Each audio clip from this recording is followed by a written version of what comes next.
কেমন আছো তোমরা সবাই? সবাই ভালো? আরে সিনিয়র ভাই, আসসালামু আলাইকুম। কেমন আছেন আপনি? আমি তো ভাবতেই পারি না যে আপনি এখানে আছেন।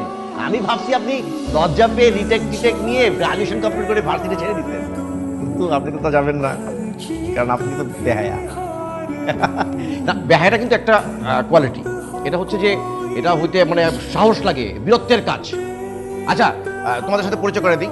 তোমাদের সবার সিনিয়র, তোমাদের কি মনে হয় আমারও সিনিয়র হবে, আর আমি তো 6 বছর ধরে দেখতেছি তাকে। হ্যাঁ, আমার আগে কে কে দেখতে জানি না। তো তোমাদের সিনিয়র ভাই হচ্ছে আরমান ভাই। ওনার সাথে যারা ছিলেন তারা গ্রাজুয়েশন কমপ্লিট করে মাস্টার্স শেষ করে বিয়ে শাদী করে বাচ্চা কাচ্চা নিয়ে সেটেল।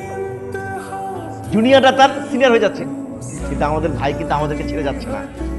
কেন? ভালোবাসা। সে যে আমাদের প্রতি ভালোবাসা দেখিয়েছে, আমরা কি পিছিয়ে থাকবো? আমরাও পিছিয়ে থাকবো না, আমরাও তার ভালোবাসার প্রতিদান দিব। কিভাবে দিব? আমি হেড অফ ডিপার্টমেন্টের সাথে কথা বলবো। আমরা নতুন একটা ডিপার্টমেন্টের ব্যবস্থা করব। সেই ডিপার্টমেন্টের বিষয়বস্তু কি হবে?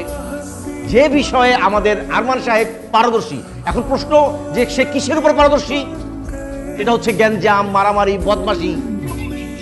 এইটার এই সাবজেক্টে যদি আমরা মানে একটা আয়োজন করতে পারি, তাহলে আমি নির্ঘাত যে সে পাঠ করবে।